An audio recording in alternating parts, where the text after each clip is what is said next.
ఇక ఇప్పుడు ఈ వేషధారణ అనే పాపాన్ని గురించి మాట్లాడదాం మనం. దీని విషయంలో పరిశుద్ధాత్మ దేవుడు ఎంత తీవ్రంగా స్పందించాడంటే ఏకదం వాళ్ళ ప్రాణాలనే తీసేశాడు. యేసు ప్రభు ఈ వేషధారణ కలిగి ఉన్నటువంటి వ్యక్తుల గురించి ఎంత బాధపడ్డాడంటే దాదాపు 7 సార్లు అయినా అయ్యో అయ్యో అయ్యో అయ్యో అయ్యో అయ్యో అయ్యో అని విలపించాడు. అంటే వేషధారణ అనేది నచ్చదానికి, అంత అసహ్యం. మరి ఇప్పుడు మనం అసహ్యులం కాకుండా ఆయనకి ఇష్టమైన వారముగా కనబడాలి అంటే వేషధారణ జీవితాన్ని విసర్జించాలి. ఏ జీవితాన్ని విసర్జించాలి? వేషధారణ జీవితాన్ని విసర్జించాలి. వేషధారణ అంటే ఏంటో మనకు తెలియందా? వేషధారణ అంటే ఏమన్నా నిర్వచించాలా? దాదాపు తెలుసా? కరుణామయుడు మూవీ ఎంతమంది చూశారు? కరుణామయుడు సినిమా, అందులో యేసు ప్రభు పాత్రధారి పేరేంటో? విజయ్ చందర్. పేకాట పాపమా కాదా? జోదం వ్యసనమా కాదా? దాన్ని దేవుడు ఇష్టపడతాడా? మీకు తెలుసా? పేకాట ఆడి డబ్బులు సంపాదించి ఆ సినిమా తీశానని చెప్పాడు. ఇంట్రెస్ట్ ఉంటే టీవీలో ఆయన ఇంటర్వ్యూ ఉంది, వినండి. కానీ ఆ పాత్రధారి జీవితం ఆ వేషం వేసుకున్నంతసేపే, తర్వాత ఆయన వెళ్ళి చేసిన పనులేంటి?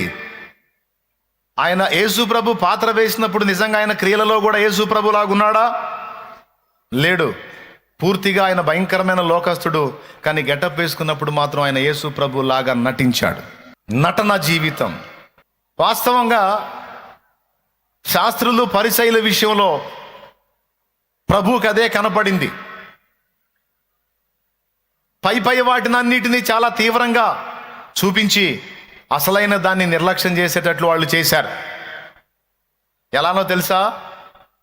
యేసు ప్రభువే చెప్పాడు సూపర్ ఎగ్జాంపుల్లో, మీరు పల్లెమును గిన్నెయు వెలపట కడుగుదురు గాని లోపల సమస్త అపవిత్రతతో నిండి ఉంటది, మీరు లోపట కడగరు. మీరు లోపట దోపుతోనూ అజితేంద్రియత్వంతోనూ నిండి ఉన్నారు.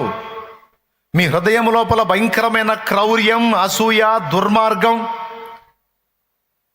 హేయమైనవి, నేను అసహించుకునేవి ఎన్నో ఉన్నాయి మీకు లోపట. కానీ మీరు వెలపట మాత్రం భక్తి పరుల్లా కనబడగోరి దీర్ఘ ప్రార్థనలు చేస్తూ, మీ రక్షరేకులు వెడల్పు చేస్తూ, సంత వీధులలో అందరికీ కనబడవలనని ప్రార్థనలు చేస్తూ, మిమ్మల్ని మీరు ఒక ప్రత్యేకమైన వ్యక్తులుగా చూపించుకుంటూ ప్రజలను మోసం చేస్తూ ఉన్నారు, ప్రజలను మోసగిస్తూ ఉన్నారు. ఇది వేషధారణ. ఒకవేళ నువ్వు బయటికి భక్తిపరుడుగా ఉండగోరితేవా, అంతరంగంలో కూడా భక్తిపరుడుగానే ఉండు. ప్రజల ముందు దేవునికి భయపడ్డదానిగా ఉండగోరితేవా, అంతరంగంలో కూడా దేవునికి భయపడే వ్యక్తిగా, భయపడేదానిగా ఉండు. కానీ ప్రజల ముందు ఏదో భక్తి నటిస్తూ పర్సనల్ లైఫ్లో హేయమైన కృత్యాలకు అడుగులు వేయటం, మళ్ళీ ఆ విషయంలో ఇంత కూడా ఫీలింగ్ లేకుండా, అరే నేను ఇలాంటి వ్యక్తిని ఇలా చేయకూడదు, నేను ఇలా ఉన్నాను, ఇది కరెక్ట్ కాదు అనే వీసుమంత పశ్చాత్తాపం కూడా లేకుండా నిర్భీతిగా, నిర్భయముగా, నిర్లజ్జగా పాపాన్ని హృదయం నిండా కలిగుండి పైకి భక్తి నటించటం దేవునికి ఇష్టము లేదు. కొంతమంది ఉంటారు, కనీసం ఫీల్ అవుతుంటారు, అయ్యో నేను దేవుని ఎదుట యుక్తమైన రీతిలో లేను, నేను దేవుని ఎదుట క్రమమైన రీతిలో లేను అని తమ పర్సనల్ లైఫ్లో జరిగిన తొట్టుపాట్లను బట్టి బాహాటంగా కూడా కొంతమంది ఎక్స్పోజ్ అవడానికి ఇష్టపడరు, తమను తాము మరుగు చేసుకోవడానికి ఇష్టపడతారు. కానీ కొంతమంది అలా కాదు. ఈ శాస్త్రులు పరిసయ్యులు అలా కాదు. దేవునికి నచ్చని హృదయాంతరంగ స్వభావాన్ని కలిగి ఉండి దేవ భక్తులమని తమను తాము ఎక్స్పోజ్ చేసుకునే పరిస్థితుల్లో వీళ్ళున్నారు. దీన్ని వేషధారణగా దేవుడు గుర్తించాడు. మీరు సున్నము కొట్టిన సమాధులు వెలపట అవి చాలా అందంగా శృంగారించబడి ఉంటాయి, కానీ లోపల సమస్త కల్మషంతోనూ దుర్గంధంతోనూ నిండి ఉంటాయి. సమాధుల లోపల ఏముంటాయి నీకు తెలుసు, కానీ బయట ఎంత అద్భుతంగా ఉంటుంది. అది సమాధిని ఎంత అద్భుతంగా డెకరేట్ చేస్తారు.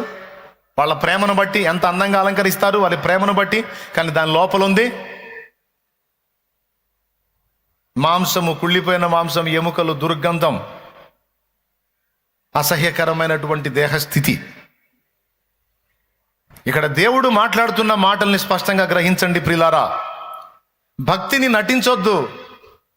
నిజంగా నువ్వు అంతరంగంలో భక్తి కలిగి ఉంటే బయటికి భక్తిపరుడిగా భక్తిపరాలు కనపడితే సంతోషం. కానీ అంతరంగంలో దేవుని భయం లేకుండా, నిజంగా భక్తి లేకుండా బయటికి భక్తిపరులాగా కనపరుచుకోవటానికి ప్రయత్నం చేయొద్దు. దాన్ని దేవుడు పట్టుకుంటాడు, దేవుడు ఒప్పుకోడు. అననీయ సప్పీరా అలా పనిచేశారు. అపోస్తలులంతా ఒక కుటుంబాన్ని కట్టినట్టు సంఘాన్ని కట్టారు. అప్పట్లో సంఘం మండుతుంది. ఎంత బాగా సమర్పణలోకి వచ్చారంటే విశ్వాసులందరూ తమకు కలిగిన చర స్థిరాస్తులను అమ్మి ఆ సొమ్మును తీసుకొచ్చి అపోస్తలుల పాదాల దగ్గర పెట్టారు. ఎందుకో తెలుసా? మనలో బీద ధనిక అనే భేదాలు ఉండకూడదు. అందరము సమష్టిగా ఉండాలి, సమానంగా ఉండాలి. నిజంగా ఇక్కడ కూర్చున్న మనమందరం మన సొమ్మంతా తెచ్చి అలాగ అందరం సమానంగా పంచుకుంటే ఎంత బాగుంటుంది. స్తోత్రం. ఆ మాట ఈ వారం నేను చెప్పానంటే నెక్స్ట్ వీక్ చాలా మంది కనపడకపోవచ్చు. మీకున్న ఆస్తులన్నీ అమ్మి తీసుకొని రండి, లేని వాళ్ళకి పంచుదాం. మన సంఘంలో ఉన్న బిడ్డలందరూ సమానంగా ఉంటారు. ఇక ధనిక బీద అనే తేడా ఉండదు. మనమందరం ఒకటే ఫ్యామిలీ కనుక మన కుటుంబంలో మన కలిగి ఉన్నదాన్ని మన తోటి వారితో సమానంగా పంచుకుందామని నేను పిలుపునిస్తే చాలామంది మళ్ళా కనపడకపోవచ్చు, అనుమానం లేదు అందులో. కొంతమంది అయితే కొత్త వాళ్ళు కూడా యాడ్ కావచ్చు. ఎందుకో తెలుసా? ఉన్నోళ్ళ సొమ్మంతా తీసుకొచ్చి శాలెమంద లేని వాళ్ళకి పంచుతున్నా. నాకు అసలు ఏం లేదని వచ్చి కూర్చుంటాను. దేవునికి స్తోత్రం కలుగును గాక. అర్థమైందని నేను చెప్పింది. కానీ ఆల్రెడీ నేను చేస్తున్న పని ఏమిటో తెలుసా? మీకు కలిగిన దానిలో నుండి తీసుకొచ్చినది, దేవుడు ఇచ్చిన కృప మేరకు నా చేతికి వచ్చిన దానిలో ఎవరి అక్కర కొలది వారికి తగిన విధంగా దేవుడు అందించిన స్థాయిలో కొంతైనా తిరిగి పంచడానికి, తిరిగి ప్రజల్లోకి దాన్ని తీసుకెళ్ళడానికి, తిరిగి మీకే పెట్టడానికి, తిరిగి మీ అవసరాలకే దాన్ని వాడటానికి జాగ్రత్త పడుతున్నా. దేవునికి స్తోత్రం కలుగును గాక. హల్లెలూయా. జాగ్రత్తలు తీసుకుంటున్నా. ఎందుకంటే అపోస్తలిక అనుభవంలో కొంతైనా జరగాలన్న ఆశ. వాళ్ళు 80% చేస్తే కనీసం 10-20% అయినా మనం చేయాలి అనే ఆశతో ఆ పని చేస్తూ ఉన్నాను. అది మీకు కూడా తెలుసు. అందరూ తీసుకొచ్చి వాళ్ళ కలిగిన చర స్థిరాస్తులు అమ్మి ఆ సొమ్మును తెచ్చి అపోస్తలుల పాదాల దగ్గర పెడతా ఉన్నారు. ఆ సంఘంలో అననీయ సప్పీరాలు కూడా సభ్యులు, వైఫ్ అండ్ హస్బెండ్, భార్యాభర్త ఇద్దరు. వాళ్ళు పొలం అమ్మారు. ఏదో వచ్చింది డబ్బు, ₹1,00,000 వచ్చింది అనుకోండి. భార్యాభర్త ఇద్దరు మాట్లాడుకున్నారు. గుంపులో మనం కూడా కలిసి ఉన్నాం, సంఘంలో మనం సభ్యులమై ఉన్నాం. మరి అపోస్తలులేమో మనలో బీదాదనిగా ఉండకూడదు, మీకు కలిగింది తీసుకొని రండి, అంతా సమకూర్చి అందరికీ సమానంగా పంచుదాం. అప్పుడు మనలో ధనిక బీద అనే తేడా ఉండదు. ధనవంతులు తమ సొమ్ములో బీదలకు భాగం ఇచ్చినందున దేవుని ప్రేమను నెరవేర్చిన వారు అవుతారు బిడ్డలారా అని పిలుపునిచ్చారు. ఆ పిలుపుని ఆలకించి అందరూ తీసుకొచ్చి వాళ్ళ పాదాల దగ్గర పెట్టారు. ఈ భార్యాభర్త మీటింగ్ వేసుకున్నారు. మన సొమ్ము కూడా తీసుకెళ్ళి ఆడబెట్టామనుకో, ఇది మన తాత ముత్తాతల ఆస్తి, మన కష్టార్జితం. దీన్ని తీసుకెళ్ళి పరుల పాలు చేయటం ఏంటి వెరితనం? అసలు ఇట్లా పిలవటం ఏంటి? అసలు ఆయన అపోస్తలులు ఇలాంటి ఉపదేశాలు చేయటం ఏంటి? ఎవరు సొమ్ము ఎవరిస్తారు? ఏదో కొద్ది గొప్ప సాయం చేయమంటే చేస్తారు, కానీ ఆ మొత్తం అంతా తీసుకెళ్ళి అక్కడ పెడితే ఇప్పుడు ₹1,00,000 ఇచ్చాం, ఇదంతా ఇంకా ఎవరెవరు తెచ్చిందంతా కొప్పేసి అందరికి తలా ఒక 20,000 పంచితే 20,000 ఏ మూలకు వస్తాయి? 80,000 పోతాయిగా. ఏడిసినట్టుంది వీళ్ళ ఆలోచన. మరి సప్పీరా చెప్పిందో లేకపోతే అననీయనే ఆలోచన చెప్పాడో తెలియదు. ఇద్దరైతే ఒక మాట మాట్లాడుకున్నారు. మనం పొలం అమ్మిన రేటు అపోస్తలులకి ఎటు తెలియదు. మనం పర్సనల్గా రహస్యంగా అమ్మేశాం. కాబట్టి ఇప్పుడు 1,00,000 వచ్చింది కదా, 1,00,000లో ఒక 50 దాచుకుందాం, ఒక 50 దాచుకుందాం, ఒక 50 తీసుకెళ్ళి ఇద్దాం. అందులో ఎటుకుటి మనకు 20, 30, 40, 50 లేకపోతే అందరిది తీసుకొచ్చి కుప్పేస్తారు కనుక 1,00,000 వచ్చినా రావచ్చు. ఏ పని చేసినా ఏదన్నా లాభం ఉండేటట్టు చేయాలి. కానీ ఇదేంది ఇది, ఉన్నాయని పోగొట్టుకునే పని. మనం ఏది చేసినా ఏముండాలి? లాభం ఉండాలి. భక్తి చేసినా కూడా లాభం ఉండాలి.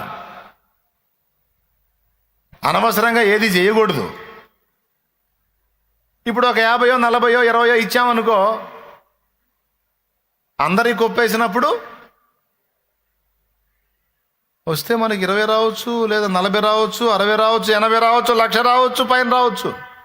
అయితే మనం ఇయ్యలేదన్నట్టు కాకుండా మనం కూడా ఇచ్చామన్నట్టు చూపిద్దాం అని సూపర్ స్కెచ్ తీసుకున్నారు.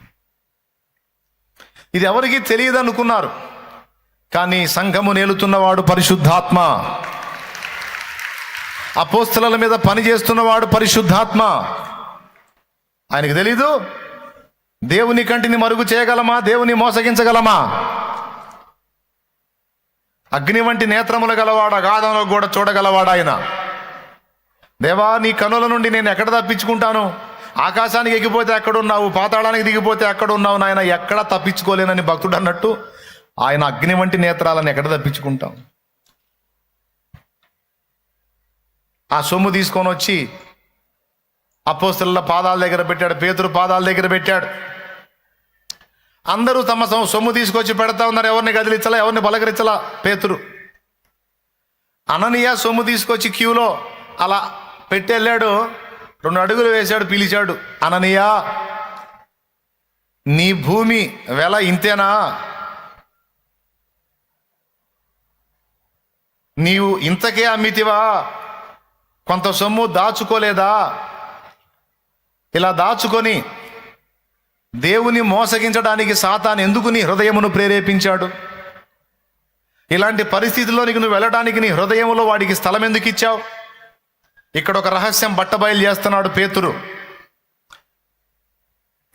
సాతాను నన్ను శోధించాడండి, సాతాను నన్ను శోధించాడండి, నేను పాపంలో పడ్డానండి, నేను పొరపాటులో పడ్డానండి, నేను అపవిత్రతలో పడ్డానండి, సాతాను నన్ను శోధించాడండి, సాతాను నన్ను శోధించాడండి. వాడు ఒకడు దొరికాడు కేసు పెట్టడానికి. కొంతమంది చేసేయన్ని చేసేదని సైతాన్ని ఎంత తెగ శోధిస్తున్నాడు అంట.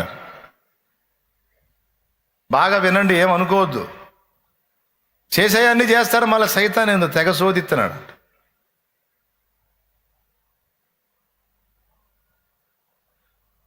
ఎలుకలు ఎక్కడ చేరతాయి? ఎక్కడ చెత్త ఉంటే అక్కడ చేరతాయి. పురుగులు ఎక్కడ చేరతాయి? ఎక్కడ కుళ్ళుంటే అక్కడ చేరతాయి. గద్దలు ఎక్కడ పోగవుతాయి? ఎక్కడ పీనుగుంటే అక్కడ పోగవుతాయి గద్దలు. గద్దలు పోగవద్దు అంటే పీనుగుని తీసేయాలి. పురుగులు చేరొద్దంటే కుళ్ళు తీసేయాలి. ఎలుకలు చేరొద్దంటే చెత్త తీసేయాలి. చెత్తని మన దగ్గరే పెట్టుకొని ఎలుకలారా పొండి యేసునామంలో అంటే ఎట్లా కుదురుతుంది? పోతామని ఇంకా 4 తీసుకొని వస్తాయి. అపవిత్రాత్మ ఒక మనుషుని వదిలిపెట్టి పోయిన తర్వాత నీరు లేని చోట్లెల్లా వెదకుచు దానికి విశ్రాంతి దొరకనందున నేను విడిచి వచ్చిన నా ఇంటికి తిరిగి వెళ్ళి చూచేతననుకొని అది వచ్చి ఆ ఇల్లు బాగుగా ఊడ్చి అమర్చి ఉండుట చూచి వెళ్ళి తనకంటే చెడ్డమైన మరి 7 దయ్యములను వెంటబెట్టుకొని వచ్చి ఆ ఇంట కాపురం ఉండను. ఆ మనుషుని మొదటి స్థితి కంటే కడపటి స్థితి బహు చెడ్డదగునని సాక్షాత్తు యేసు ప్రభువు ఏం మాట్లాడాడు. కొన్నిసార్లు చూపించాను ఆ వచనం మీకు. ప్రిల్లారా, ఎలుకలు పొండి, యేసునామంలో పొండి అంటే చెత్త మాది, చెత్త ఉన్నంత వరకు మేము బాగుంటాయి ఎలుకలు. సైతానుగాడి మేకులు మన ఇంట్లో ఎక్కడో చోట దిగ్గొట్టుకొని ఉంటాడు. గతంలో ఒక ఎగ్జాంపుల్ చెప్పాను నేను. ఒకడు ఇల్లు అమ్మాడు, చాలా తక్కువ ధరకు అమ్మాడు. ఇల్లు అమ్మేశాడండి.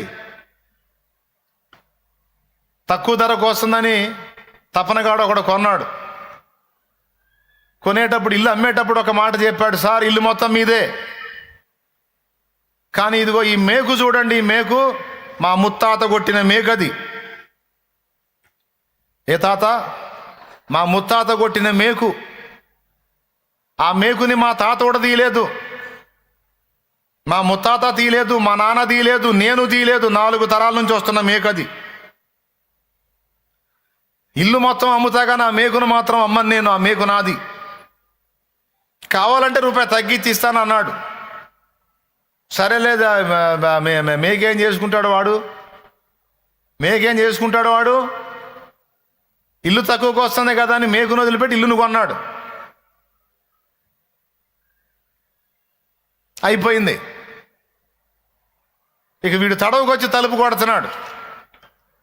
తలుపు తీసి ఏందిరా అంటే నా మేక అంటున్నాడు. ఇప్పుడు అర్థమైపోయింది ఇక మీకు వాడి గతి ఏందో. అరే ఇల్లు అమ్మినాక మళ్ళీ మేక అంటావు ఏంటంటే, మేక నమ్మలా నీకు నేను అంటాడు. అయితే తీసుకొని పోంటే భలేవాడివేనే. ఆ మేకు మా ముత్తాత కొట్టిందని మొదలు పెడతాడు మళ్ళీ పురాణం అంతా వీడు. ఆ మేకు మా ముత్తాత కొట్టాడు, ఆయన పీకలేదు.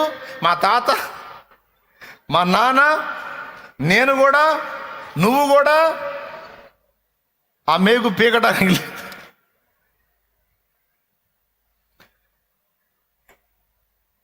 ఒప్పందం మీద సంతకం చేసే కదా ఇల్లు కొన్నావు.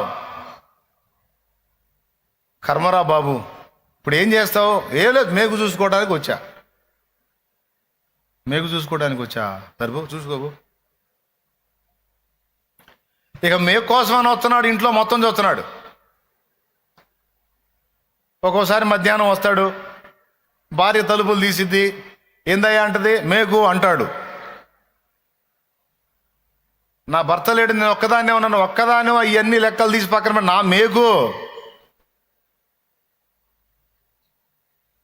ఒక్కోసారి పాపం పొద్దంతా చాయకి చేసి గాఢ నిద్రపోతూ ఉంటారు. వీడు మధ్యరాత్రి వచ్చి తలుపు కొడతాడు. ఉలిక్కి పడలేసి తలుపు తీస్తారు. ఏందిరా? ఏంది మేకు? ఓరి నీ మేకు జావా, మమ్మల్ని జావ కొడుతున్నావు కదా. ఇక వాడు ఇల్లు ఉండగలడా? మీరు చెప్పండి, ప్రశాంతంగా ఉండగలడా? చివరికి ఏం చేయాల్సి వచ్చింది? సైతానగాడు తెలివిగా ఏం చేస్తాడో తెలుసా? ఇల్లు మొత్తం నీదే అంటాడు, కానీ వాడి సంబంధమైన మేకు ఏదో ఒకటి ఎక్కడో చోట గుచ్చి ఉంటాడక్కాయ్, గుచ్చి ఉంటాడన్నాయ్. దానికోసం వాడు వస్తాడు, దానికి సంబంధించి చెప్పడానికి వస్తాడు, వాడిది ఉందని చూపడానికి వస్తాడు, వాడికి హక్కుని వాడు నెరవేర్చుకోవడానికి వస్తాడు. వాడు మన దగ్గరకు రావద్దంటే వాడి సంబంధమైన మేకులు ఏ కోశానున్న పీకి బయటపడటం తప్ప మరో ప్రత్యామ్నాయం లేదు. ఎలుకలు రావద్దంటే చెత్త తీసి బయటపడాలి, పడవేయబడాలి. అప్పుడే ఎలుకలు ఆగిపోతాయి ఇంట్లో. ఆ దరిద్రం ఉన్నంత వరకు అవి వచ్చి, పురుగులు రావద్దు ఇంట్లో కంటే కుళ్ళు తీసి బయటపడేయాలి. అపవిత్రాత్మలు మనలోనికి రావద్దు అంటే, మన జీవితాల్లోకి రావద్దు అంటే, వాటికి సంబంధించినవి ఏవి కూడా మన దగ్గర ఉండకుండా జాగ్రత్త పడాలి, పోరాడాలి, వాటిని విసర్జించాలి, వాటి మీద యుద్ధం ప్రకటించాలి, వాటిని అసహించుకోవాలి, వాటిని నిరసించాలి, ఎదిరించాలి. దానికోసం దేవుని పాదాలు పట్టుకొని శక్తి పొందుకోవాలి. వాటి సంబంధమైనవి ఏవి కూడా నాలో ఉండకుండా వాటిని యేసు నామములో దూరపరచు తండ్రి. పూర్తిగా నీ ఆత్మ సంబంధమైనవి నాలో ఉంచి నీ ఆత్మ నాలో నిలవరముగా ఉండేటట్లు నాకు సహాయము చేయమని గోజాడుకోవాలి, దేవుని పాదాలు పట్టుకోవాలి. అబద్ధాలు ఆడుకోని చెప్పండి. ఒక్కొక్కళ్ళలో ఒక్కొక్క టైప్ మేకు గుచ్చుంచాడు వాడు. ఒక్కొక్కళ్ళలో ఒక్కొక్క టైప్ మేకు గుచ్చుంచాడు. ప్రతి పాపాన్ని విసర్జిస్తారు, కానీ ఏదో ఒక పాపం విషయంలో పోనీలే అనుకుంటారు. పెద్ద మనసు చేసుకొని నువ్వు పోనీలే అనుకునే పాపమే సాతాను మేకు.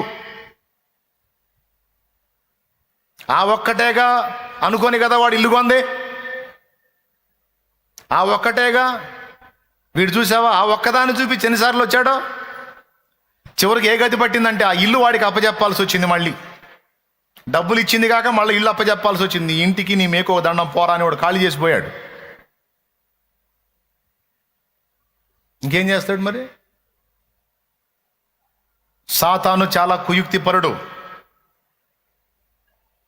ఇక్కడ ఒక అద్భుతమైన రహస్యం బట్టబయలు చేశాడు పరిశుద్ధాత్మ దేవుడు పేతురు మాటల్లో. నీవు అమ్మిన వెలలో కొంత సొమ్ము దాచుకొని దేవుని మోసపుచ్చడానికి సాతాను ఎందుకు నీ హృదయమును ప్రేరేపించాడు అన్నాడు. ఎందుకు ప్రేరేపించడం ఏంటి? వాడి పనే దుష్ప్రేరణలు కలిగించడం కదా, వాడి పనే చెడిపోయిన ఆలోచనలు పుట్టించడం కదా, వాడి పనే దరిద్రపు కొట్టు ఆలోచనలు తెప్పించడం కదా. ఎందుకు ప్రేరేపించాడంటే వాడిని అడుగు నువ్వు. ఎవరిని? సాతాన్ని అడగవా నువ్వు? అననీయాని అడుగుతావే. అంటే దాని అర్థం ఏంటో తెలుసా? అననీయ, వాడు అసలు నీ ఇంట్లోకి రావడానికి వాడికి ఎందుకు అవకాశం ఇచ్చావా అని అర్థం. అంటే దీన్ని బట్టి ఏమర్థం అవుతుందంటే, మనం తలుపు తీయకపోతే వాడు మన దగ్గరికి రావటం కుదరదు.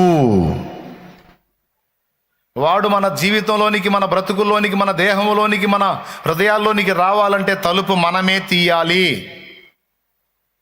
అన్నిటికీ మూస్తాం, ఎక్కడో ఒక చోట ఒక మేకు లాంటిది ఏదో ఉంటుంది. ఆ ఒక్క మేకు చాలు నిన్ను నాశనం చేయటానికి. ఈ అననీయ సప్పీరాల్లో ఉన్న మేకేంటంటే ధనాపేక్ష. స్తోత్రం. ఇంకేం లేవు పాపం బిడ్డలకి, ఇంకేం లేవు. ఆ డబ్బు పిచ్చి ఒక్కటి ఉంది. ఇప్పుడు దేవుణ్ణి నమ్ముకున్నావు, అంతా దేవుడే అన్నావు, నలుగురు సొమ్ము తీసుకొచ్చినప్పుడు నలుగురిలో నాదొకటి అన్నప్పుడు, నలుగురిది పంచుకున్నప్పుడు నీది ఇయ్యొద్దు. ఇవ్వాలా లేదా? ఆ నలుగురిది తిందాం కానీ నాది ఇచ్చినట్టు షో చేద్దాం, ఇయ్యొద్దు. అట్లెట్లా కుదురుతుంది? అది వేషధారణ కాదు, మోసం కాదు. మరి అలాంటి మనసు ఎందుకు వచ్చిందంటే ధనాపేక్ష అనే ఒక్క మేకుంది. ఇంకే తప్పులు, వ్యభిచారులు కాదు, దొంగలు కాదు, నరహంతకులు కాదు, ఇంకా వేరే ఏమీ చేయలేదు. ఒక్కటే వాళ్ళు చేసిన పాపం ఏంటంటే ధనాపేక్ష, దాన్ని కప్పిపుచ్చే వేషధారణ. ఏది ఆధారం చేసుకొని వాడు ఆ ధనాపేక్షను ఆధారం చేసుకొని వచ్చాడు? ఏది ఆధారం చేసుకొని వచ్చాడు చెప్పండి? అననీయ సప్పీరాల్లో ఉన్న మేకేది? యెషయాలో ఉన్న మేకేది? మాటల అపవిత్రత. యెషయాలో ఉన్న మేకు మాటల అపవిత్రత. ఏబులో ఉన్న మేకేది? అపార్థం. దేవుణ్ణి అపార్థం చేసుకోవటం, దేవుణ్ణి మిస్అండర్స్టాండింగ్ చేసుకోవటం. అట్లా ఒక్కొక్కళ్ళలో ఒక్కొక్క మేకు ఉంటుంది. కొంతమందిలో కాముకత్వం అనే మేకును ఉండనిస్తారు. కొంతమందికి అందరి మీద ఉండదు, కొందరి మీద, కొంతమందికి ఒకరి మీద. ఓకే, ఏం పర్లేదు, నాకు డజన్ మేకులే వద్దాక ఒక మేకు కొట్టని చాలమ్మా చెల్లి అంటాడు. కొంతమంది అన్నిటినీ విసర్జిస్తారు, ఏదో ఒకటి దగ్గర పెట్టుకొని ఉంటారు సాతాను మేకులాగా. ఇప్పుడు సెల్ ఫోన్ ఉందనుకోండి, చాలు వాడికి అన్నీ వదిలేసి, అసలు లోకాన్ని వదిలేసి సెల్ ఒక్కటి సంఖలో పెట్టుకొని తిరిగి చాలంటాడు. ఇక వాడు నీకు చేయాలనుకున్న న్యాయం దానిలో నుంచి చేస్తాడు. నీ టయాన్ని తినాలన్నా, దిక్కుమాలిన మెసేజ్లు నీకు వచ్చేటట్టు చేయాలన్నా, నీ మనసుని ప్రేరేపించడానికి, నిన్ను శోధించబడ్డానికి కావలసినటువంటి సందేశాలు వచ్చేటట్టు చేయాలన్నా వాడికి ఆ దారి చాలు, ఒక మేకు. చక్కగా భర్తతో కాపురం చేసుకుంటా ఉంటావు, ఎవడో దిక్కుమాలినోడు తయారవుతాడు, ఎక్కడో 4 చోట్ల తగ్గుతాడు, నవ్వుతాడు, మెసేజ్ పెడుతుంటాడు నంబర్ తీసుకొని. మిమ్మల్ని చూడకుండా ఉండలేకపోతున్నా, మర్చిపోలేకపోతున్నా, తట్టుకోలేకపోతున్నాను, గిలగిలి తన్నుకు సచ్చేటట్టున్నాను. అరే మా ఆయనకు కూడా లేదు ఇంత ప్రేమ. మా ఆయన ఎప్పుడూ ఒక్కసారి కూడా దరిద్రుడు ఇట్లాంటి మెసేజ్ పెట్టలేదు నాకు. వీడైతే అసలు తిండి తిప్పలే మానేశాడంట, మొత్తాన్ని చచ్చేటట్టున్నాడు. అసలు వీడికి నేనంటే ఎంత పిచ్చి, ఎంత ప్రేమ. ఆటోమేటిక్గా కనెక్ట్ అయిపోయి ఆ కాపురాన్ని నాశనం చేసుకొని, కుటుంబాన్ని నాశనం చేసుకొని, జీవితాన్ని నాశనం చేసుకొని, చివరికి ఆత్మహత్య చేసుకొని చచ్చే పరిస్థితుల్లో ఉంటారు కొంతమంది. ఇంత జరగడానికి రూట్ ఇచ్చిందేది? Cell phone. Cell phone cell phone సరిపోదు, ఒక మేకు, ఒక మేకు చాలు. కొంతమందికి అవసరం ఉన్నా లేకపోయినా అబద్ధాలు ఆడే అలవాటు ఉంటుంది. అదొక హాబీ. కొంతమందికి ఊరకనే అబద్ధాలు ఆడుతుంటారు, అదొక దరిద్రపు అలవాటు.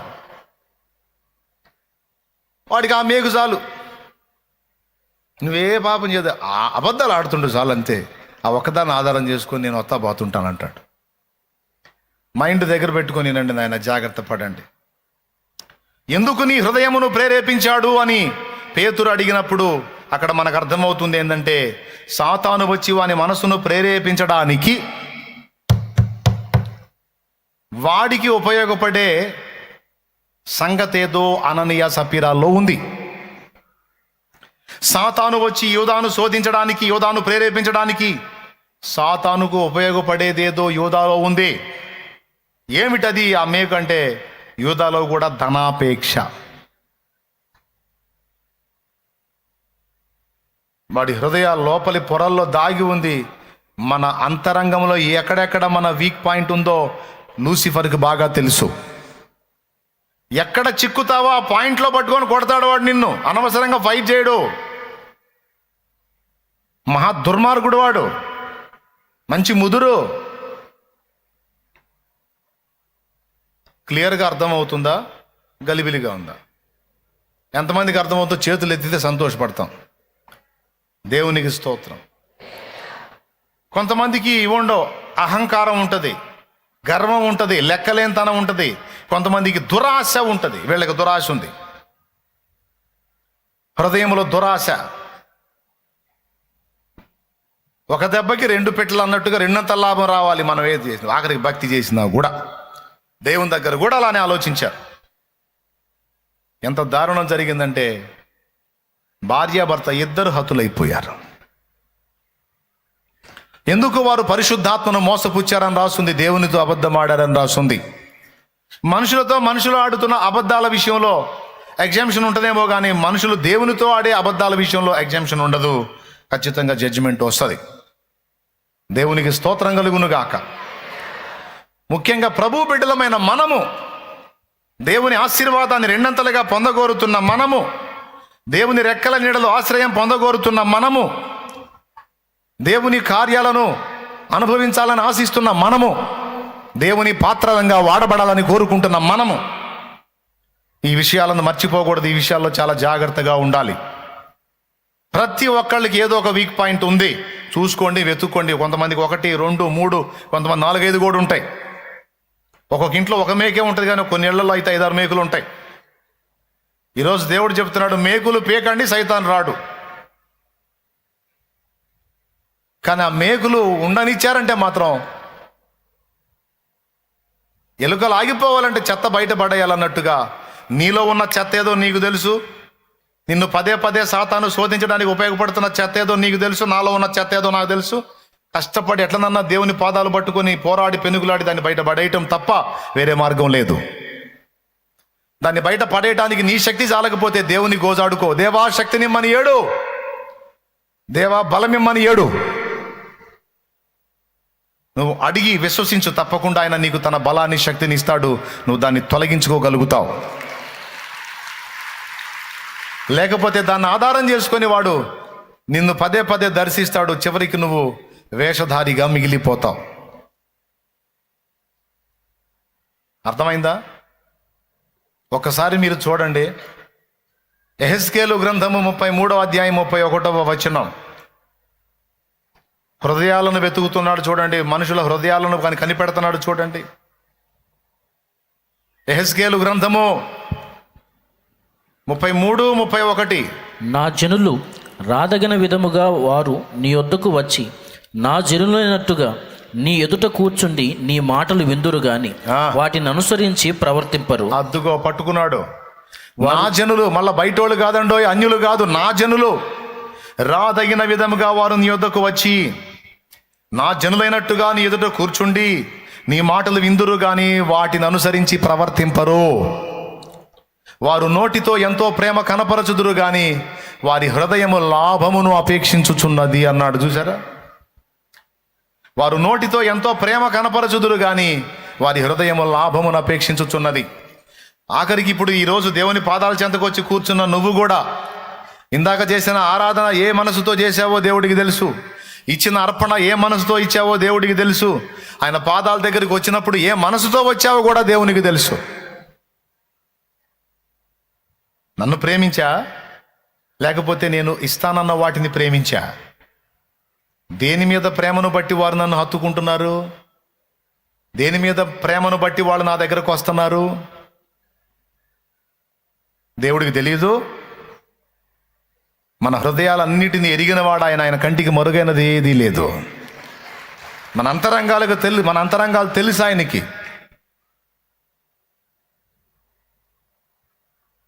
దేవుడు ఇచ్చేవి కాదు, దేవుడే కావాలని వచ్చేవాళ్ళు కొంతమంది అయితే, దేవుడు ఇచ్చే వాటి మీద కేవలం వాటి మీదనే, ఆ లాభం మీదనే అపేక్ష పెట్టుకొని వచ్చేవాళ్ళు అనేక మంది. దయచేసి మనం అలాగా ఉండొద్దు. ఈరోజు దేవుడు మనతో మాట్లాడుతున్నాడు.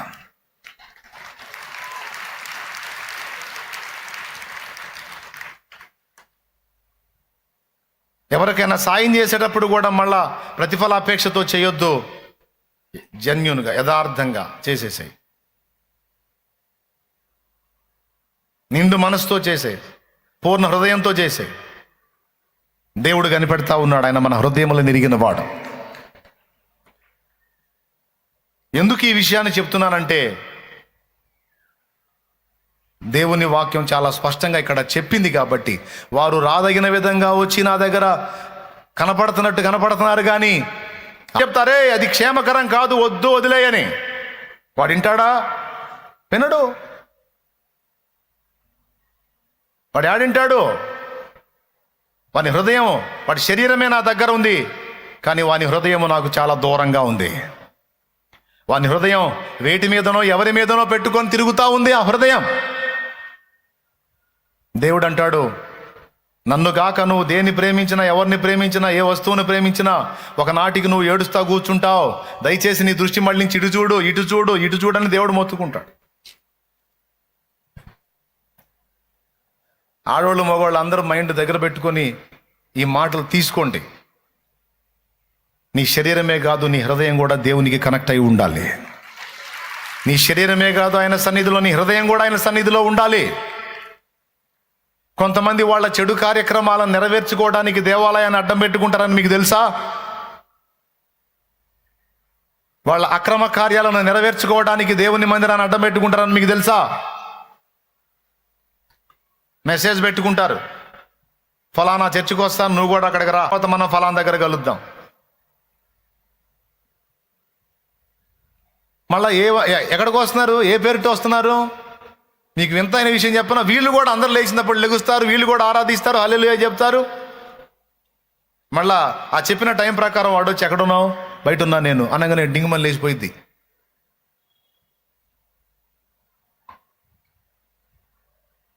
వీడు మెసేజ్ పెట్టిన ప్రకారం ఆమె బయటకు వచ్చి ఎక్కడున్నావు? నువ్వు చెప్పిన చర్చి దగ్గరికి వచ్చాను, ఎక్కడున్నావు అంటే వీడు లేచిపోతాడు.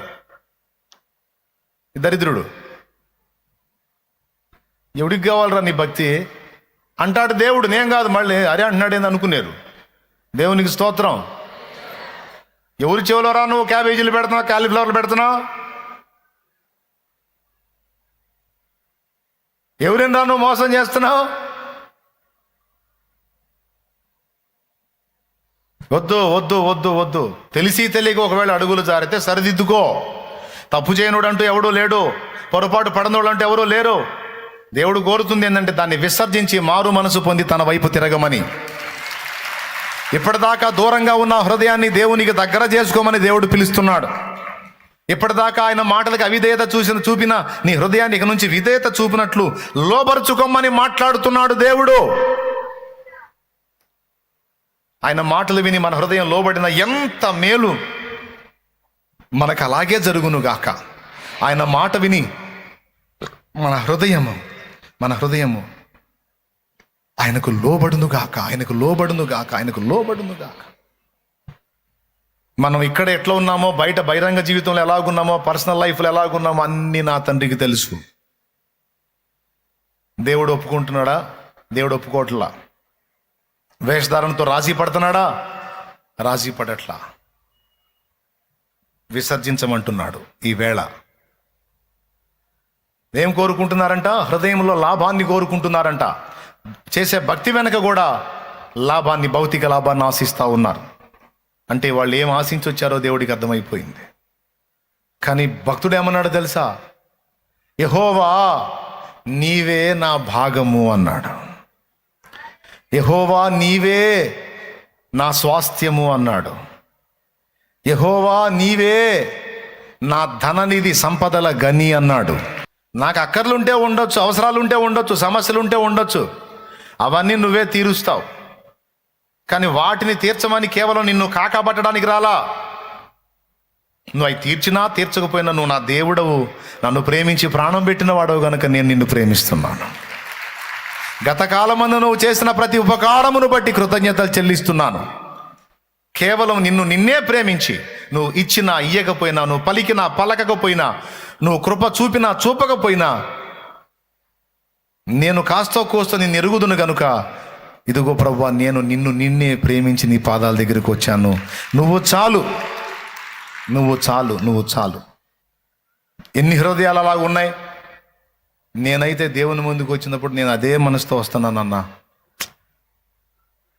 నాకేదన్నా చేస్తాడేమో చూద్దామని కాదు, చేయాల్సింది నా కోసం ఎప్పుడో చేశాడు, నా కోసం ప్రాణం పెట్టాడు. ప్రాణం కంటే ఎక్కువగా నన్ను ప్రేమిస్తున్నాడు కనుక నన్ను ప్రేమించే నా ప్రభువు కోసం నేను పరిగెత్తుతున్నాను. కేవలం ఆయన్ని ప్రేమించే పరిగెత్తుతున్నాను అన్నవాళ్ళు ఎంతమంది ఉన్నారు? చేతులు ఎత్తండి. కానీ కొంతమంది విషయంలో దేవుడు ఏమంటున్నాడు? లాభమును అపేక్షించి వస్తున్నారు అన్నాడు. ప్రతిఫలాపేక్ష పొందగోరి ప్రతిఫలాపేక్షతో వస్తున్నారు అన్నాడు. దాని విషయంలో మనం బ్యాలెన్స్ అవుదాం. ఇక్కడే కాదు, మన మోకాళ్ళ మీద ప్రార్థనకి వెళ్ళినా కూడా, ప్రార్థనా గదిలో కూర్చున్నా కూడా ఫస్ట్ దేవుణ్ణి ప్రేమించే మనం కూర్చుందాం. మనకు దేవుడు ముఖ్యం. దేవుణ్ణి ప్రేమించుట అంటే ఏంటో తెలుసా? క్రమక్రమముగా ఆయన మాటలకు లోబడుట. దేవా, నిన్ను ప్రేమిస్తున్నాను కనుక నేను ఈ మాట దాటిపోవడానికి ఇష్టపడట్లేదు. దేవా, నిన్ను ప్రేమిస్తున్నాను కనుక నేను నీకు లోబడాలనుకుంటున్నాను. నిన్ను ప్రేమిస్తున్నానని నేను కూడా రుజువు చేసుకోవాలి. ప్రభువా, నాకు ఆ శక్తి నీ నాయన, నాకు ఆ శక్తి నీ నాయన, నాకు ఆ బలాన్ని నాయన, నీ మాటకు లోబరచు, నన్ను లోబరచు, నన్ను విరగొట్టు, నల్లగొట్టు, నాకెక్కిన పైత్యాన్ని దించు, నాలో నిండిపోయిన మోసాన్ని, అబద్ధాన్ని నమ్మి మోసపోయే తత్వాన్ని నిర్మూలం చేయి.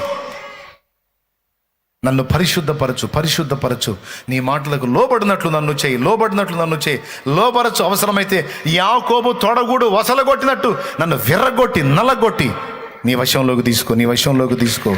నన్ను ఆకర్షించు అని దేవుని పాదాల దగ్గర పడి ఏడుద్దాం. వేషధారణ బతుకు నాకొద్దు ప్రభువా, నాసిరకం భక్తి నాకొద్దు ప్రభువా, జనాలను మోసం చేసే భక్తి నాకొద్దు ప్రభువా. యథార్థంగా నేను నీకు భక్తి చేయాలి, యథార్థంగా నిన్ను ప్రేమించాలి, యథార్థంగా నిన్ను సేవించాలి. నేను ఏది చేసినా ఎక్కడున్నా యథార్థంగా నడుచుకోవడానికి నాకు శక్తిని అయ్యా అని దేవుని పాదాల దగ్గర పడి మొర్ర పెడదాం, గోజాడదాం, యథార్థంగా ఉందాం.